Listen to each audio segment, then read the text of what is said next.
Insecurity is one of the main reasons why people want to leave science.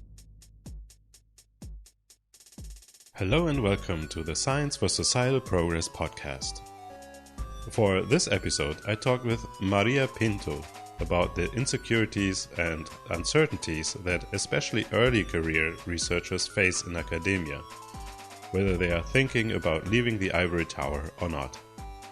My name is Maria, and I'm currently a PhD student at the University of Vienna at the Microbial Oceanography group, and I work with plastic-eating bacteria.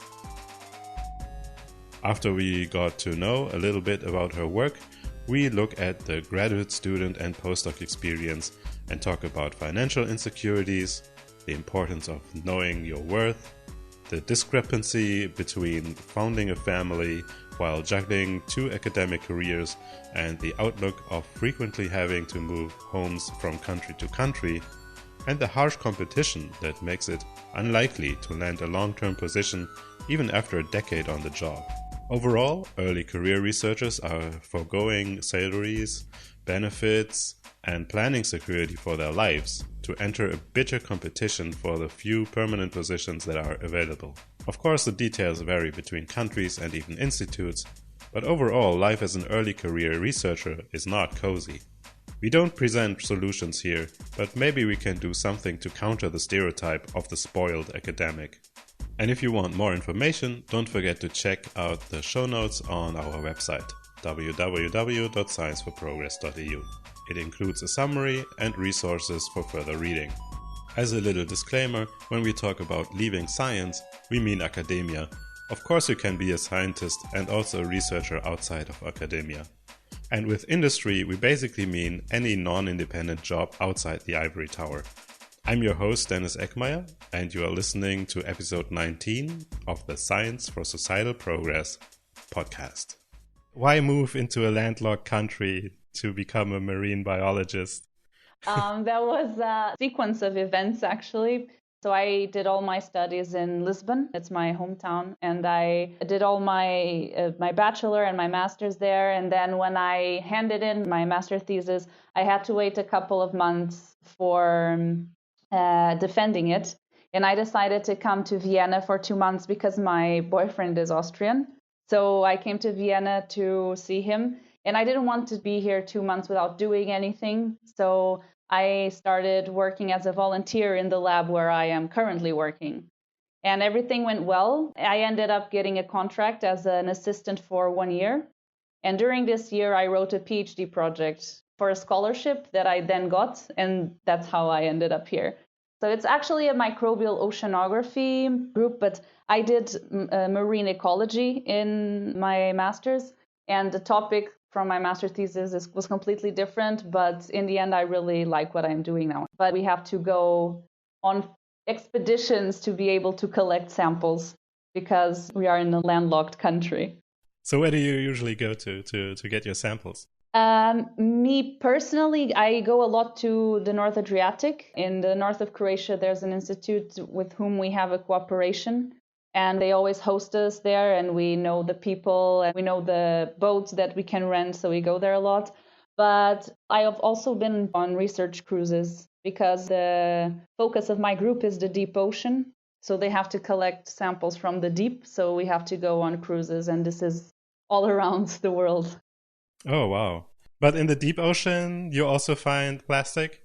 No, I don't work at the deep. I'm an outlier in my group. I work with microbial oceanography on plastics on the surface because you can find plastics in the deep, but to collect it is really difficult. Yeah. Really difficult. They can't just bring you some samples since they're going down there anyways? No, you would have to be able to drag a very, very large volume of water to be able to collect enough material that I could use. Oh, I see. So that's why it's difficult it's if not impossible, I'm not sure to do that at the moment. Have you already identified plastic-eating bacteria? It's on the process. Right now I have some incubations and I'm working on them and trying to work. I'm mostly working with genes and genomics. Since we recorded this episode, Maria opened a website to showcase science communicators for marine biology called Oceans for All. We, that is Science for Progress, partnered with her site, and you can find a link in the show notes. You will also find a link to her YouTube channel called See and Me. I wanted to do something with science communication, and I thought about starting a blog, but I'm not a very talented writer. So I watched a lot of science YouTube channels before, and my boyfriend said, "Oh, just start a YouTube channel." I don't know if he was being serious, but in my mind, it stuck. And I started maybe that's not a bad idea. And I started applying for voluntary jobs here in Austria, but because my German is not that good and I would need to talk in schools and everything, it was a bit difficult. So I just decided to start the channel, and it's been much more fun than I ever thought it would be. It's a lot of fun. And what do you talk about on your YouTube channel? I talk about my experiences as a PhD student, as a marine biologist, and I also do some scientific videos about specific topics that I think are interesting. In one of Maria's videos, she talks about how students and grad students in Portugal often have to pay for their work trips themselves. I know some people who don't have the support from their projects because the project has not so much money and they have to put money of themselves, for instance, for housing and for transportation because the project does not pay for that. Now, it's not the project. By project, I mean the person who is behind the project. So the principal investigator just won't pay it. Yeah. And I don't know. I don't really know if it's because just the money is really not enough for depending on the type of research you do. But sometimes if you do a lot of molecular work, for instance, you need to spend a lot of resources in lab equipment and supplies, and all these things are quite expensive. And then many times if you want to do some extra field work to collect more samples, you end up not having money, and then you have to pay it from your own pocket. But this, I don't know if it's Portugal specific. I think it's depending on how much money there is in a country for research and how much you get per project. I think it's not so much because it's just right now I only have these two countries to compare in terms of resources, so Austria and Portugal, and there's such a huge difference that things that for me were normal when I was in Portugal, now I look back and like, wow, such a difference when you have money and when you don't. So yes, there's not enough funding in Portugal, but that also means that the students aren't paid a lot. Actually, the salaries of postdocs and students, unless they're in those private institutes where I have been, are not really great. And then they also have to pay for the trip. So in order to be able to do this, you need additional family support or savings. The average student may not necessarily be able to afford it, which means there is a bias favoring the wealthy. Exactly, especially for conferences. For instance, here in Austria and even in Germany, I know a lot of people, it's normal to go to a conference outside Europe. It's because it's most conferences in microbiology, not most, but many are in the States or sometimes in China or it's somewhere else. And for me, it's already normal to hear people saying they're going to go to these places for a conference.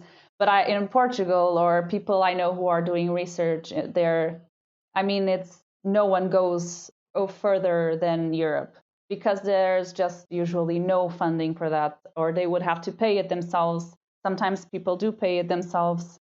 And so it's really a big difference. And also salary, it's an insane difference compared a PhD salary here in Portugal, and the benefits you get are completely different. Because here you have a contract as a PhD student, a normal employee contract, which in Portugal you don't, because normally it's a scholarship, so you don't pay taxes, but then you also don't get any benefits. Here you are considered an employee, so you also get all the health and social benefits. Yeah, and that also plays into this whole insecurity thing, right? You don't have proper contracts, and you don't pay into social security maybe. I mean, you can voluntarily, but it's possible, especially for a PhD student, that it's not enough money. And if you had to pay I think it's 125 euros per month for Social Security, if you can't pay that, then you don't. And yeah, that's problematic, right?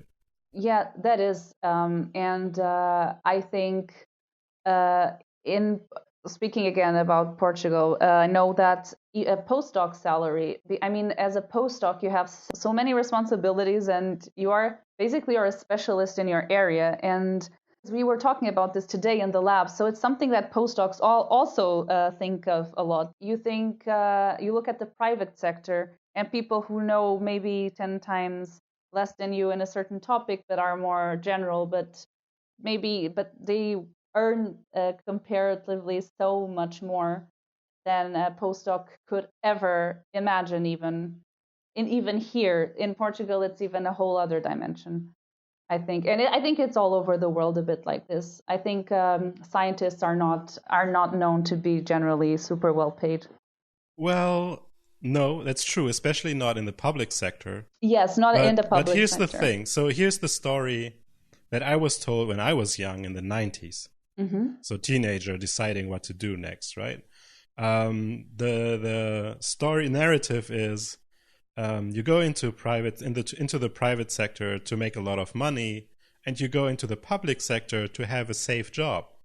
You work for less, but you'll have more job security. Yeah. And it turns out, no, the job security is just as bad. Yeah.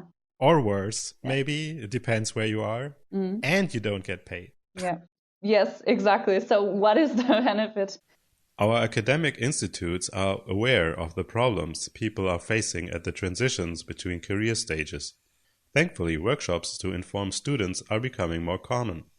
I just 2-3 weeks ago went to a workshop, which is kind of related, called Ending a PhD, What Next? It was a kind of a workshop developed by the doctoral school at our faculty.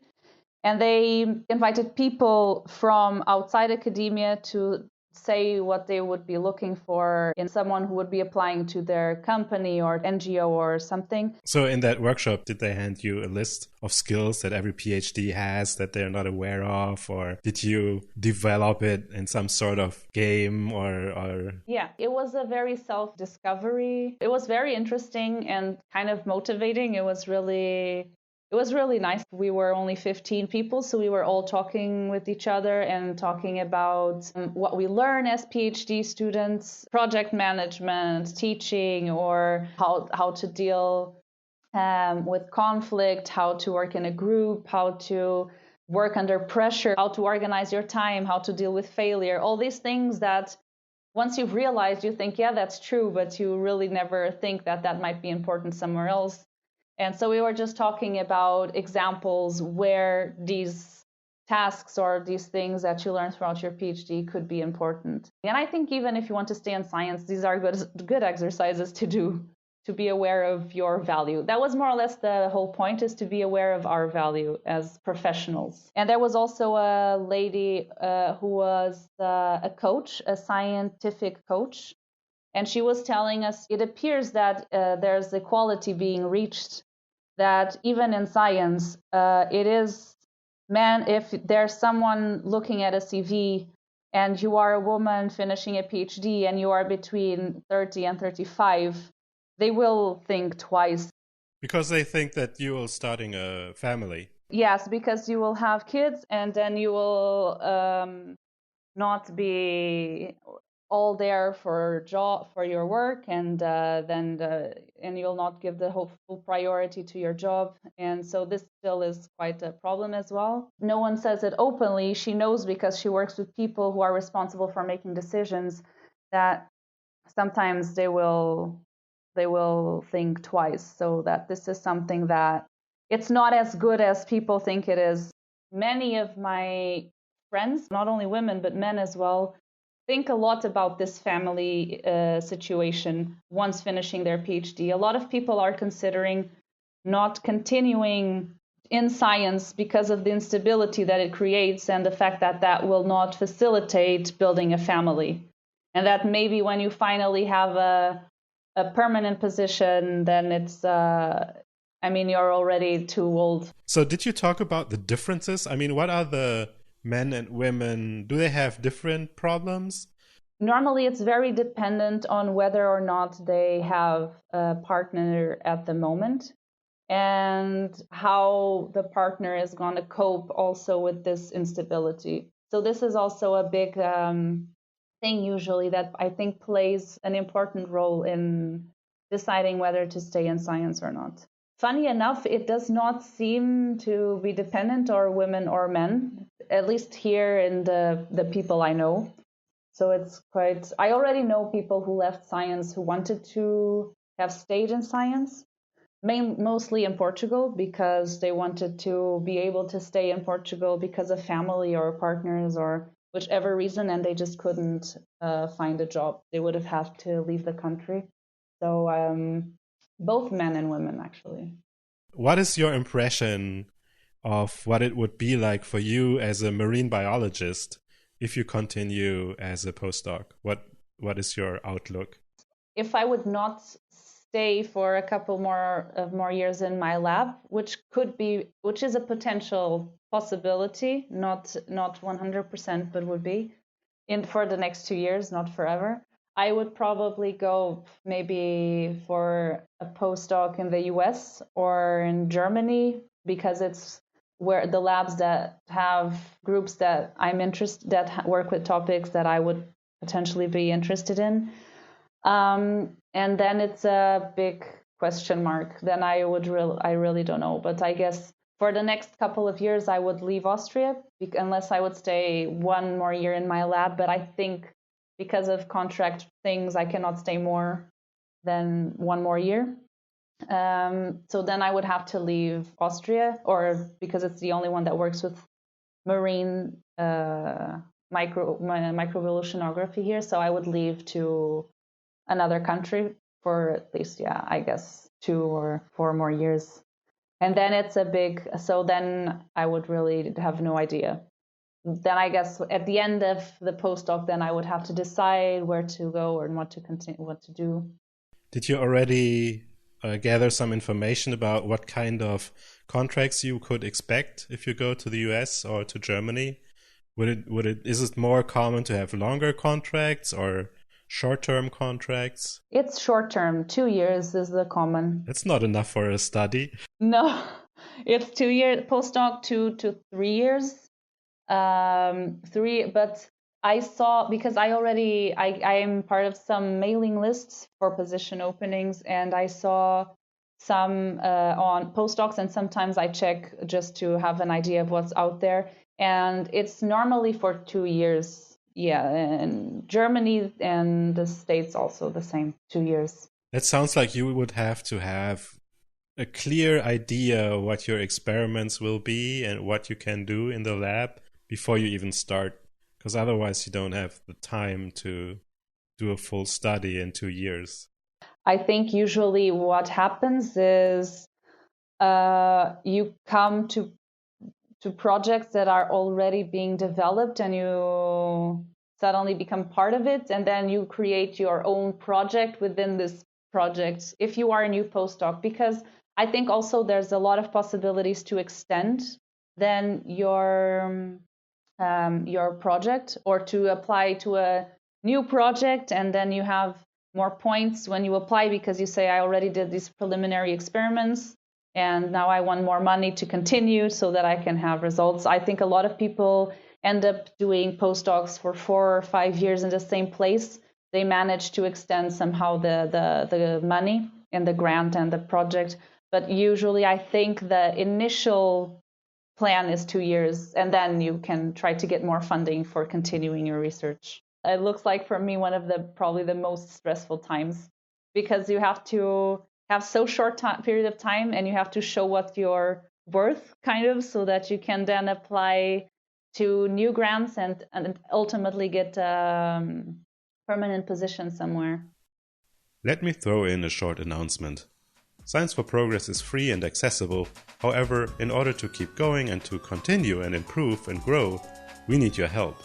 You can find information on how to support us on our website www.scienceforprogress.eu if you follow the menu to Your Support. My sincerest thanks to those who are already supporting us, especially through Patreon. Every contribution helps, no matter how small. Now let's get back to our conversation. College graduates are usually in their mid-20s. By the time they finish a PhD, they are at their late 20s to early 30s. Then follows postdoctoral work, often more than a decade. So people stick with these uncertain conditions for a long time at an age at which one usually founds a family, before it becomes clear whether or not there will ever be a proper long-term contracted position for them in academia. Even if it's with 40 or 45 and you then get a permanent position, then you start developing your own research group until you finally have kind of your niche and everything established. It might take a while as well, and then you takes time to adapt to everything new. And it's yeah. I mean, you really need to be passionate about what you do. That's, I think, really the thing. You really have to like it. You must like it, and I like it very much. So, but I don't like the insecurity. And I don't think it's you like it. You must like science so much that you don't care about your daily survival. I don't think that makes sense, right? That should not be the case. You should be able to know that you can live off it and do what you like. I mean, yeah.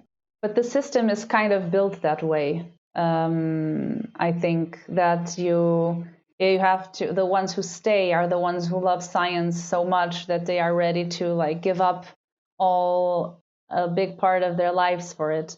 Of course, not everyone. And a lot of people make it through with family. I mean, I know people who have family and have a good, stable position, but it's not the majority of people who try. But of course, it can happen, and it doesn't mean that everyone has to throw away all their life. There are scientists who have a personal life as well.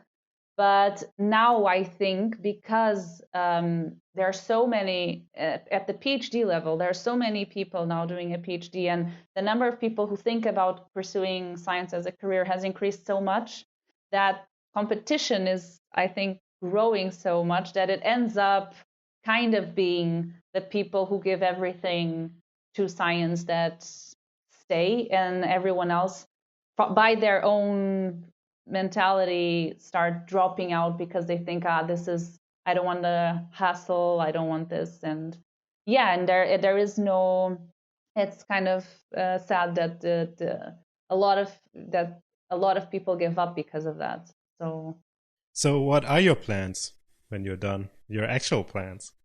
I don't know. I really don't know.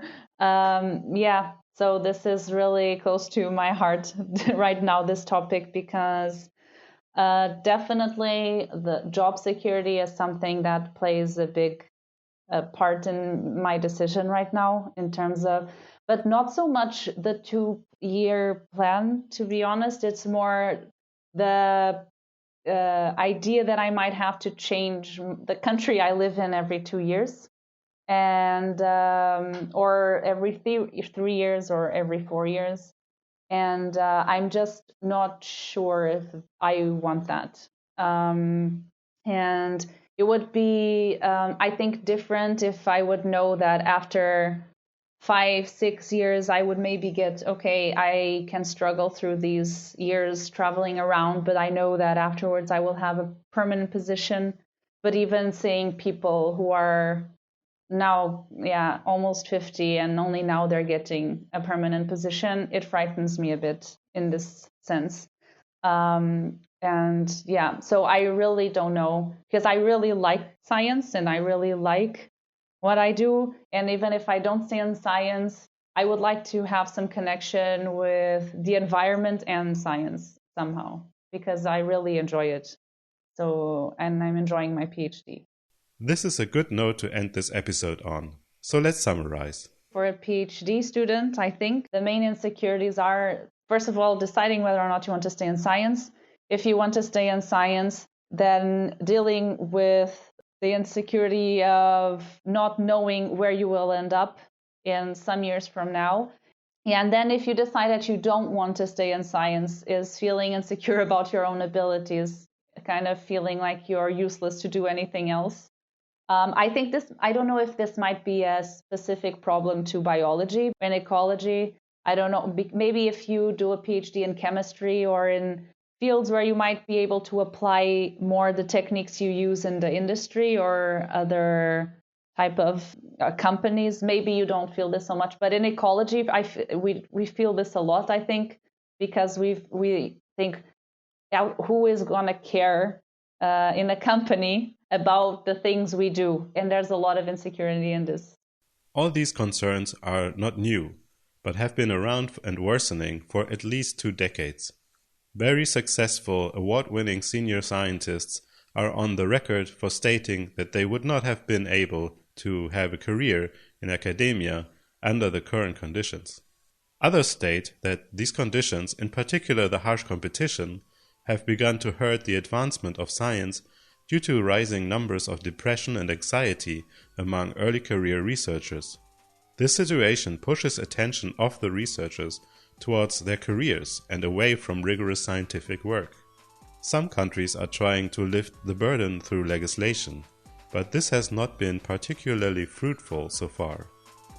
I certainly would like to see the support for early career researchers adjusted to fit the level of education, professionality and dedication they bring to the table. At the moment, the strategy seems to be to exploit the passion of scientists for their work, rather than rewarding it, because it allows a larger, cheaper scientific workforce. For the summary and further readings, find the show notes to this episode on www.scienceforprogress.eu. This of course includes the links to Maria's new website, Oceans for All, and YouTube channel, Sea and Me. And check out the different ways you can support us by navigating to Your Support on our website.